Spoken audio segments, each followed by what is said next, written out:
I'm Logan Crawford, and right now on Spotlight, we're diving into a powerful book, a book that is needed for parents that are breaking up, parents that are divorcing, parents that are separating, or people who just want to be better people. It is called Navigating the Civility High Road, Strategic Advice for Managing Difficult Co-Parents and Adversarial Relationships. It's written by a terrific man. His name is Dr. Peter Favaro. He is a renowned psychologist, author, and educator with more than 38 years of experience. The doctor has dedicated his career to helping parents and their children find safety, peace, and love. We're delighted to have this very talented author join us here today on Spotlight. We thank the team at Atticus Publishing for helping us put him in the spotlight today, and we ask viewers like you to support authors like him by subscribing to our channel and by purchasing this amazing book. The links are below this interview. Doctor, great to have you back on our show today. Thanks for joining me. Thank you so much, Logan. It's great to be back. This is tough. Somebody said to me when I was getting divorced, I went to a parenting coach as well. And they said the problem with divorce is divorce doesn't hurt children.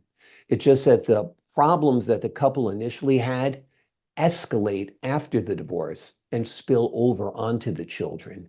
Do you agree with that? Somewhat. I mean, the research is clear that if you are divorcing parents and you do not have a civilized relationship, in other words, you have a high conflict relationship, it will hurt your children in numerous ways, academically, emotionally, socially. It's divorce poison. Absolutely. It poisons the children's minds against one parent or the other. It breaks down their bond with the parent, and that's such an important bond that a child should have. And like you said, it would have impact on future relationships for that child as well. So it is a domino effect if the parents can't get along. But how do two people who were butting heads while married get along when they're not married? So it starts here, right? It starts with one of my favorite sayings, which is that you have to love your children more than you hate one another. That is Right? great advice. You have to love your children more than you hate one another. And you have to do it for the good of the children. You're absolutely right. And it's hard for humans because humans are not motivated to be peaceful toward one another. A lot of people disagree with that notion. And I took this big seminar where it was a rabbi teaching it, very kind man, was saying that he thought that humans were motivated to stay peaceful with one another. So I raised my hand and I said, well, then, can you please explain the Christian Crusades, the Spanish Inquisition, the multiple world wars, the atrocities at Darfur, the Nazi exterminations in Nazi Germany? The history of human behavior is the history of conflict. Just look at social media. What gets the most clicks? The things that are most provocative, the things that are most divisive. People do like to mix it up. Yeah. Yeah. And, it's funny. The whole election debacle is the explanation of why human beings can't be civil toward one another. Because the research shows that the most persuasive arguments, right, are usually two-sided appeals, which is you acknowledge the other person's point of view, but then you talk up your point of view, except in politics and except in difficult co-parenting relationships. There, one-sided negative appeals, insults, right, are what drives the communication forward. And that's often the case with co-parents. They can't stop insulting one another. Exactly. One's determined to get even with the other because one is angry at the other, one left the other, one cheated on the other, whatever it is, they want to get even. And it plays out during the course of the post-divorce years. And like you said, it's terribly, terribly harmful for the children. That bit of advice you said, love your children more than you hate your ex, is great advice. So you're dealing with somebody who's emotionally immature, You're dealing with somebody who's combative. You're dealing with somebody who's fiery. What do? You decided, I do love my children more. I'm going to do whatever I can to be the best co-parent I possibly can. What do you do? Well, I'm going to give you as many of my Dr. Peter principles as I can in this short period of time. Sounds So we great. already went through one of them. Yep. You know, the second one, and it's a really important one, for advice in life in general, is less is more, and nothing is often better than less. Okay. Right? If if conversation heats up and escalates conflict, have less conversation.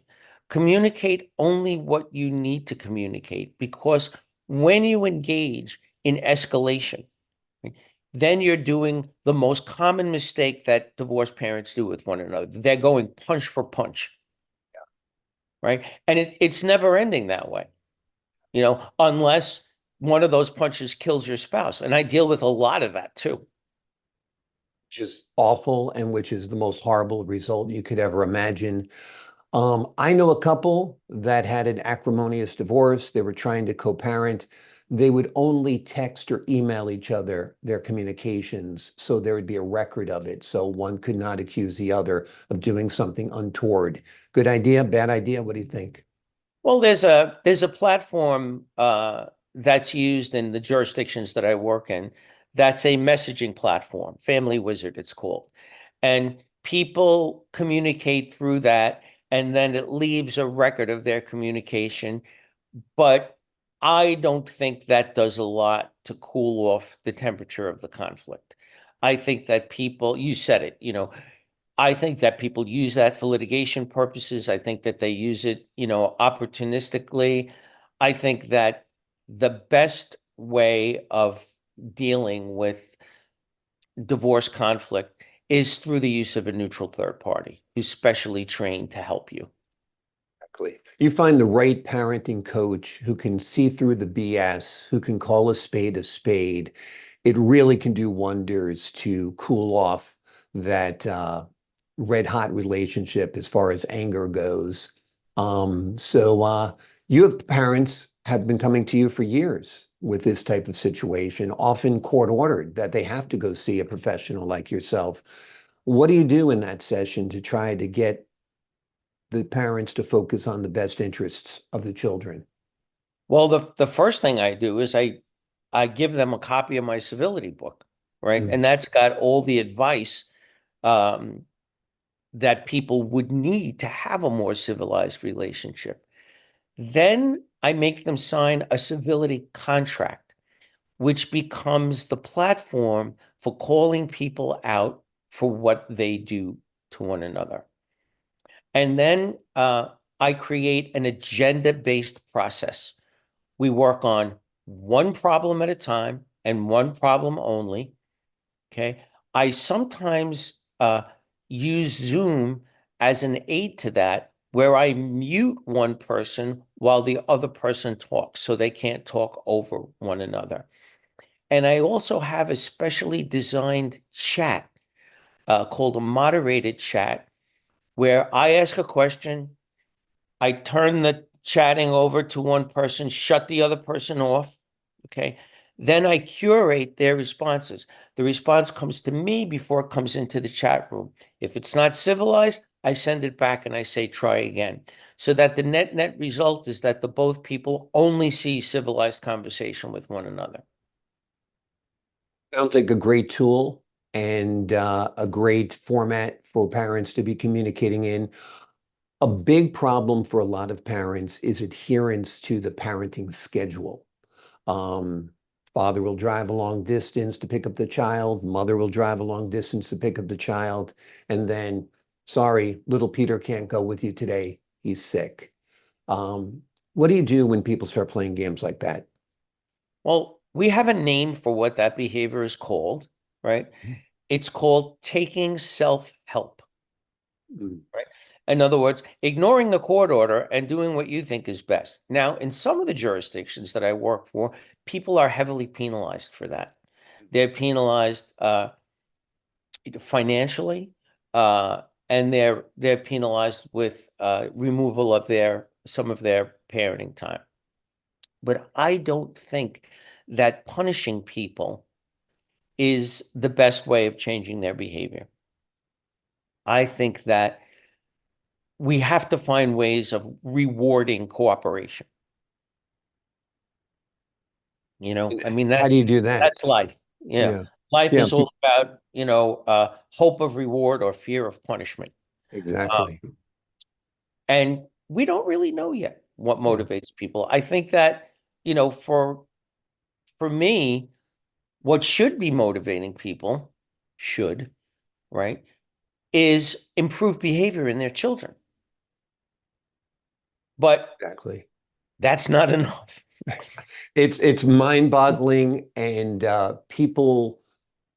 every parent before they have a child should spend an hour in family court and see what those hallways are like with the angry men and the angry women and the children in little daycare centers at the bottom of the courthouse. It's awful. It's like an existential hell.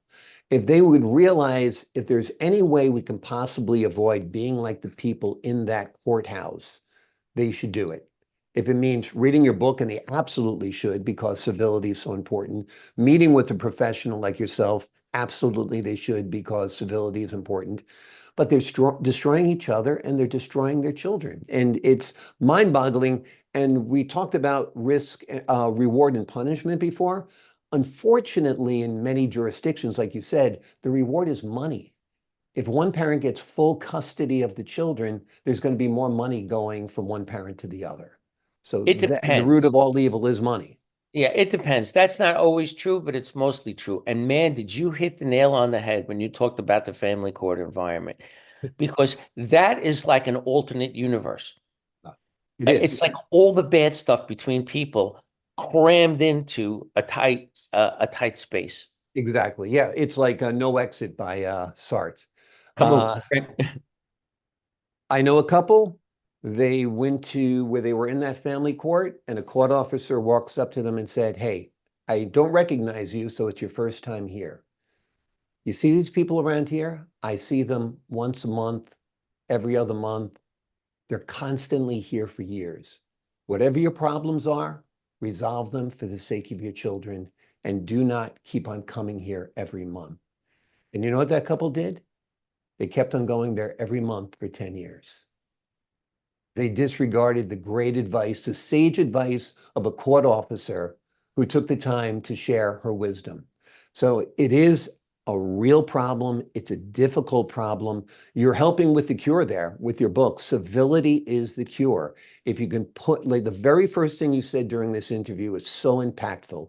If you can love your children more than you hate your ex, that's the first step. Agreed. You also promised more Dr. Peter principles. So let's give the folks at home one more before we leave. Well, I say that people change. This Mhm. is a hard one for some people. People change when their pain of their problems become worse than the pain of the solutions, Pain right? of the So, problem becomes worse than the pain of the solution. so the pain of the problem is a lousy co-parenting relationship. Mhm. But the pain of the solution, which is to change, is often harder, right? So people would rather stick to the devil that they know than to take on the responsibility of doing the things that create positive change. But sometimes people get sick and tired of being sick and tired, and they opt for the pain of the solution instead. Amazing, amazing. You've done wonderful work here, Doctor, on this book. I know you've dedicated your career to couples, families, uh, and children at the forefront of this, of course, because in the end, that's what this is all about. It doesn't matter what mom gets, it doesn't matter what dad gets. What matters is what truly is in the best interest of the children. And I know that's always put in court documents and papers, but so few people heed that advice. But you must do what is in the best interest of the children. Here's a great start. Pick up this book. Navigating the Civility High Road, strategic advice for managing difficult co-parents and adversarial relationships. Everybody thinks their ex is from Hades, and that might be the case, but you have to find a way to get along with that person that you might perceive as a devil, and you must do it for the sake of the children. Doctor, before we leave you today, anything you'd like to impart upon our audience? I think there's a companion book that I'm writing right now Mhm. that people will really enjoy. It's called The Bad People Bible. It's coming out soon. And it's about how to identify toxic people, how to avoid them, and how to get rid of their influence in your life. So I'm looking forward to more chats about that book because it's a topic that people really want to hear about. Sounds like a great book. Can't wait to talk to you about it. The Bad People Bible. Rob Lowe was talking about the success of relationships, and he says it's like casting a film. It's all in that first casting session. It's the two people you get together. So, and if they're a great fit, everything else should fall into place. With the Bad People Bible, it might help you avoid some of those bad people who would be a toxic or an awful fit down the road. So that should be another fascinating conversation. Doctor, thank you so much for your time here today on Spotlight. Thank you, Logan. And thank you very, very much for taking an interest in my work. And thank you, audience, for taking an interest in my work. It keeps me going. Absolutely. We'll keep going because you're doing important work. Thanks, Doc. To the Thanks. folks at home, I'm Logan Crawford, thanking you for your time this time until next time on Spotlight.